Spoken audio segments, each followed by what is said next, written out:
Hello everyone, welcome to viral education class 9 and 10 Hindi. तो इस video में क्लास 9 हिंदी के लहसा की और चैप्टर को पढ़ने वाले हैं। तो इस चैप्टर में लेखक राहुल संकृत्यायन बताते हैं कि वह तिब्बत जाने के लिए नेपाल के जिस रास्ते को उपयुक्त समझते थे, हमारे देश की वस्तुएं भी उसी रास्ते तिब्बत जाया करती थी। वहाँ पूरे रास्ते में पुराने किले थे जहाँ चीनी फौजी डेरा डाले हुई थी। वहाँ रूढ़िवादिता का कोई नामो निशान नहीं था। वहाँ की औरतें पर्दा नहीं करती थी। वहाँ जाति पाति धर्म छुआछूत नहीं होता था।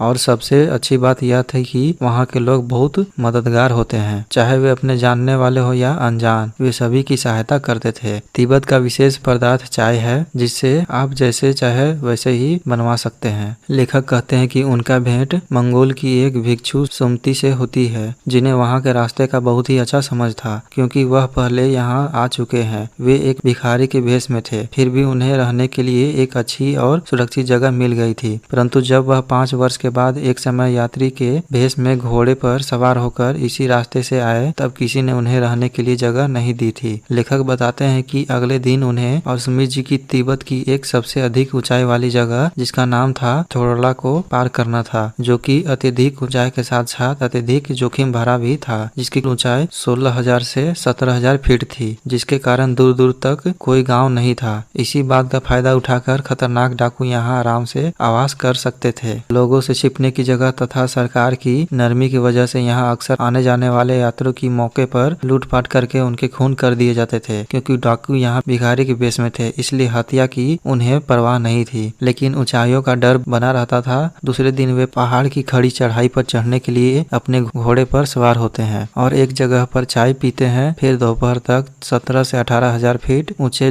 डांडे पर पहुंच जाते हैं। उन्हें दक्षिण पूरब की ओर बिना बर्फ और हरियाली के पहाड़ दिखते हैं और उत्तर की ओर पहाड़ों पर कुछ बर्फ दिखाई देती है। सबसे ऊंची जगह पर पत्थरों के ढेर, रंग बिरंगे कपड़े की झंडियों से सजा डंडे के देवता का स्थान और जानवरों के सींग दिखे। उतरते वक्त लेखक का घोड़ा धीरे धीरे चलने की वजह से पीछे रह गए। जैसे ही वे आगे बढ़ते तो आगे 2 रास्ते फूट रहे थे। जिस रास्ते को लेखक ने चुना, उस पर काफी दूर चलने पर पता चला कि वह रास्ता गलत है, इसलिए लेखक को वापस हटना पड़ा और तब सही रास्ता पर चलने लगे, जिसके कारण उन्हें गांव पहुंचते पहुंचते शाम हो गई। वहां सुमित गुस्से से लाल थे और लेखक की बहुत देर से प्रतीक्षा कर रहे थे। फिर लेखक कहते हैं कि इसमें उनकी कोई गलती नहीं है। सुमति जो है से बहुत जल्द ही शांत हो जाता है। लड़कोर में वह सही स्थान पर रुके थे, वहां उन्हें चाय सातू खाने को मिला। लेखक के अनुसार अब वह एक ऐसे दुर्गम स्थान पर थे जो पहाड़ों से घिरे टापू की तरह लग रहा था। सामने एक छोटी सी पहाड़ी दिखाई पड़ती थी, जिसे तिलरित समाधिगिरी के नाम से जाना जाता था। आसपास के गांव में सुमित के बहुत से जान पहचान के रहने वाले थे। वे उनसे मिलना चाहते थे, लेकिन लेखक ने उन्हें मना कर दिया और लहासा पहुंचकर पैसे देने का वादा किया। सुमित मान गया। उन्होंने आगे बढ़ना शुरू किया। अगले सुबह उन्हें कोई भी सामान ढोने वाला नहीं मिला। उस जगह की धूप बहुत कठोर थी। उनका सिर धूप से